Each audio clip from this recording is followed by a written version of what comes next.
ABC News now is just projecting that Harriet Hageman is going to defeat Liz Cheney for Wyoming's singular congressional seat. So Liz Cheney, arguably the most vocal critic of former President Donald Trump within the Republican Party, she has stated that the most important thing is to keep him from being anywhere close to power again. And now she herself is losing her seat at the table, losing her power within the United States Congress, as Harriet Hageman is projected by ABC News to win the Republican primary. We want to go now to the Harriet Hageman Watch Party. We have Brittany Shepard there, who has been reporting from Wyoming, talking with voters, and also likely talking with some very happy supporters. Brittany, what's the latest? You hear them cheering behind me. Actually, Hageman's campaign is passing out victory speech excerpts. Victory speech. The energy here couldn't be higher. They believe that Wyoming has made a decisive victory, not for the House of Representatives, but for what the Republican Party means going forward. I want to read a little bit from what we can say so far, what Harriet Hageman is about to say just in about 10 to 15 minutes here, that by our vote today, Wyoming has put elites on notice. Something of a subtweet to Liz Cheney over there in Jackson Hole. She is also expected to say that we are no longer going to tolerate representatives who don't represent us. And Trevor, that's what we've been talking about all night. Voters here frustrated and mad and had enough with Liz Cheney, and they believe that with her being involved with January 6th, with her not being in the state, being around to listen to her constituents, that she has given up on Wyoming. And so Wyoming voters are trying to say, though, we have given up on you. You are now unemployed. You're now out of the House of Representatives. And I think that ferocity, that anger, and that victory you're going to hear in Harriet Hageman's speech just a little bit. I am curious, though, Brittany, because, I mean, I've heard all of those voters talking about how they feel like Liz Cheney doesn't care about Wyoming. Her opponent, Harriet Hageman, has plenty to say about the national picture as well, calling Donald Trump the greatest president of her lifetime, saying the election has been stolen. Do they believe that she will represent Wyoming, or do they just agree with her national platform? Well, I think that's the million-dollar question. I hear from voters it's kind of mixed. There are voters in Laramie, which is a bit more liberal than the average Wyoming town, who say, we know the election wasn't stolen, and we actually don't love Trump all too much, but we want someone who's quite conservative. I think, granted, we need to acknowledge that Liz Cheney's voting record is one of the most conservative voting records in the House, barring some recent voting decisions on guns, but they believe that Harriet Hageman both matches the national appearance of someone who is loyal to Trump. Brittany, I got to cut you off here, actually, as I know we're waiting, and we appreciate your report from Harriet Hageman's camp. Going to cut you off here because Liz Cheney now is speaking from the podium on what could be one of her final public speeches here in Wyoming as of the primary. Especially wonderful to be here on the beautiful Meade Ranch. And thank you so much, Brad and Kate, for that wonderful introduction. We really are in God's country, and it's wonderful to welcome so many here. I want to say, first of all, a special thanks to every member of Team Cheney who is here in the audience. And to tell you, our work is far from over. Among the many, many blessings that we have as Americans and as individuals and as human beings, the blessing of family is surely the most important. And so I want to thank all of my family and pay a special tribute to those who are here with us tonight. My mom and dad, Dick and Lynn Cheney, and my husband, Phil.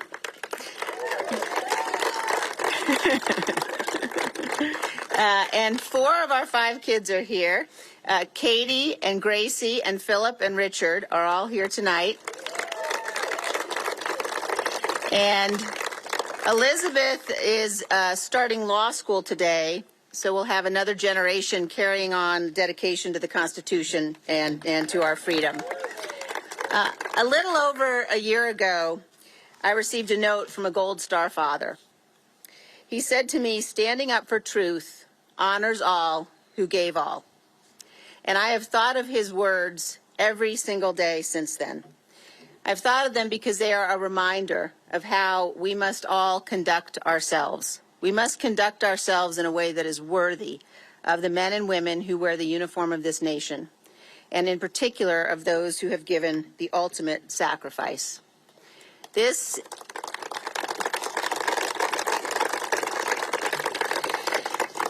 is not a game. Every one of us must be committed to the eternal defense of this miraculous experiment called America. And at the heart of our democratic process are elections. They are the foundational principle of our Constitution.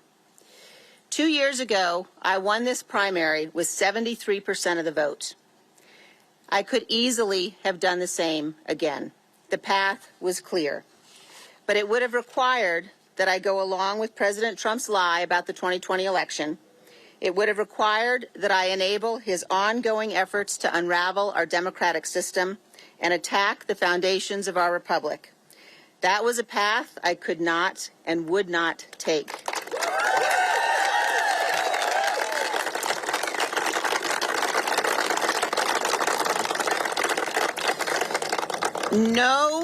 No House seat, no office in this land is more important than the principles that we are all sworn to protect.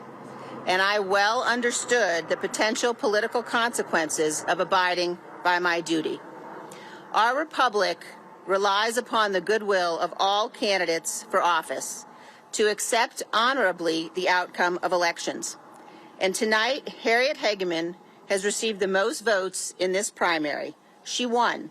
I called her to concede the race. This primary election is over. But now, the real work begins.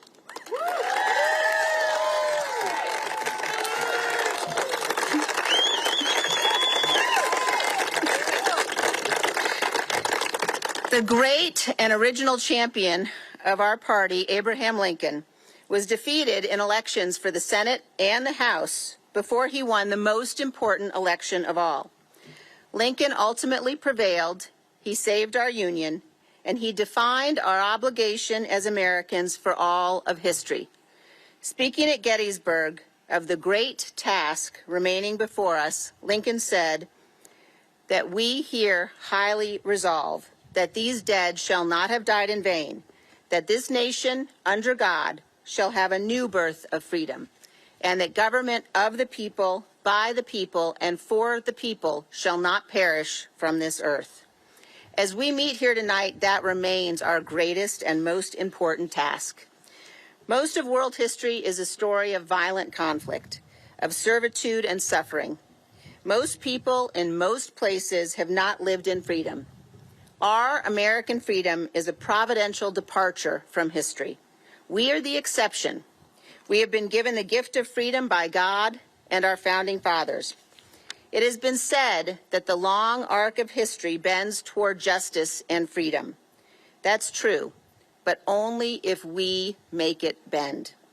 Today, our highest duty is to bend the arc of history to preserve our nation and its blessings, to ensure that freedom will not perish, to protect the very foundations of this constitutional republic. Never in our nation's 246 years have we seen what we saw on January 6th. Like so many Americans, I assumed that the violence and the chaos of that day would have prompted a united response, a recognition that this was a line that must never be crossed, a tragic chapter in our nation's history to be studied by historians to ensure that it can never happen again. But instead, major elements of my party still vehemently defend those who caused it. At the heart of the attack on January 6th is a willingness to embrace dangerous conspiracies that attack the very core premise of our nation, that lawful elections reviewed by the courts when necessary and certified by the states and electoral college determine who serves as president. If we do not condemn the conspiracies and the lies, if we do not hold those responsible to account, we will be excusing this conduct, and it will become a feature of all elections. America will never be the same. Today, as we meet here, there are Republican candidates for governor who deny the outcome of the 2020 election and who may refuse to certify future elections if they oppose the results. We have candidates for Secretary of State who may refuse to report the actual results of the popular vote in future elections. And we have candidates for Congress, including here in Wyoming, who refuse to acknowledge that Joe Biden won the 2020 election and suggest that states decertify their results. Our nation is barreling once again towards crisis, lawlessness, and violence. No American should support election deniers for any position of genuine responsibility where their refusal to follow the rule of law will corrupt our future.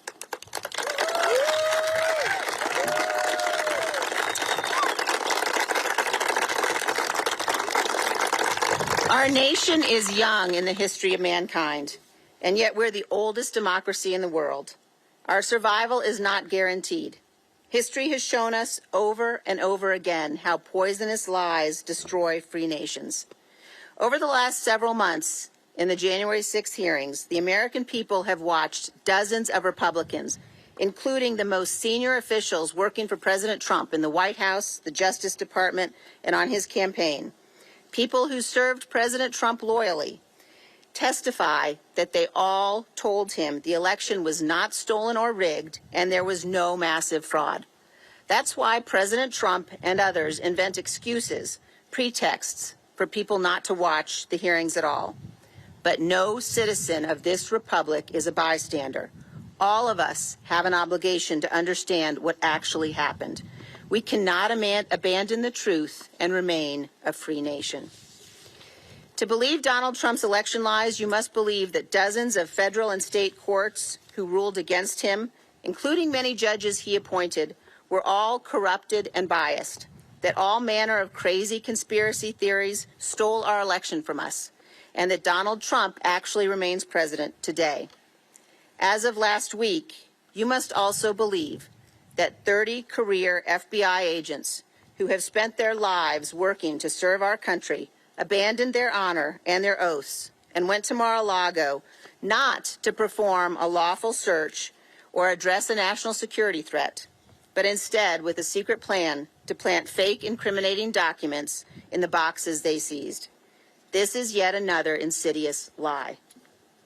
Donald Trump knows that voicing these conspiracies will provoke violence and threats of violence. This happened on January 6th, and it's now happening again. It is entirely foreseeable that the violence will escalate further. Yet he and others continue, purposely, to feed the danger. Today, our federal law enforcement is being threatened. A federal judge is being threatened. Fresh threats of violence are arising everywhere. And despite knowing all of this, Donald Trump recently released the names of the FBI agents involved in the search. That was purposeful and malicious. No patriotic American should excuse these threats or be intimidated by them. Our great nation must not be ruled by a mob provoked over social media.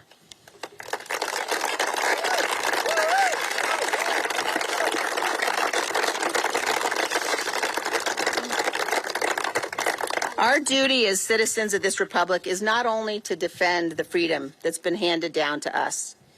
We also have an obligation to learn from the actions of those who came before, to know the stories of grit and perseverance, of the brave men and women who built and saved this union. In the lives of these great Americans, we find inspiration and purpose.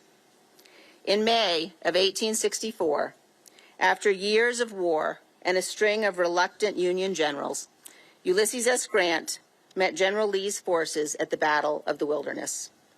In 2 days of heavy fighting, the Union suffered over 17,000 casualties. At the end of that battle, General Grant faced a choice. Most assumed he would do what previous Union generals had done and retreat. On the evening of May 7th, Grant began to move. As the fires of the battle still smoldered, Grant rode to the head of the column. He rode to the intersection of Brock Road and Orange Plank Road. And there, as the men of his army watched and waited, instead of turning north back towards Washington and safety, Grant turned his horse south toward Richmond and the heart of Lee's army. Refusing to retreat, he pressed on to victory.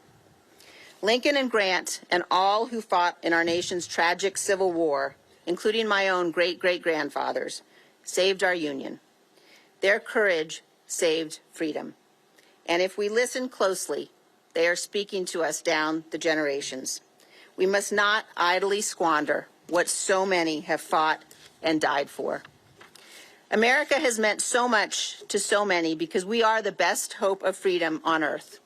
Last week in Laramie, a gentleman came up to me with tears in his eyes. "I'm not an American," he said, "but my children are. I grew up in Brazil. I know how fragile freedom is, and we must not lose it here." A few days ago, here in Jackson, a woman told me that her grandparents had survived Auschwitz. They found refuge in America. She said she was afraid that she had nowhere to go if freedom died here. Ladies and gentlemen, freedom must not, cannot, and will not die here.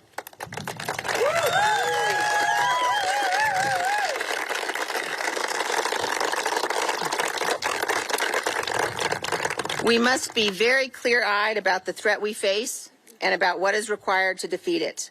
I have said since January 6th that I will do whatever it takes to ensure Donald Trump is never again anywhere near the Oval Office, and I mean it.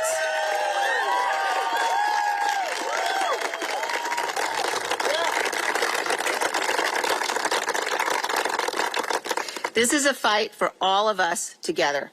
I'm a conservative Republican. I believe deeply in the principles and the ideals on which my party was founded. I love its history, and I love what our party has stood for. But I love my country more.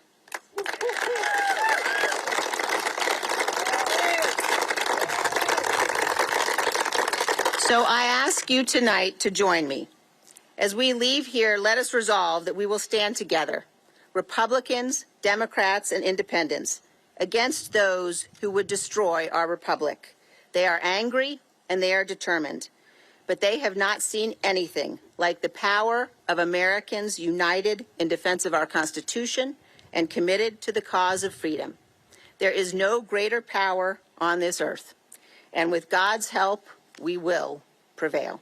Thank you all. God bless you. God bless Wyoming. God bless the United States of America. Thank you, guys. Thank you.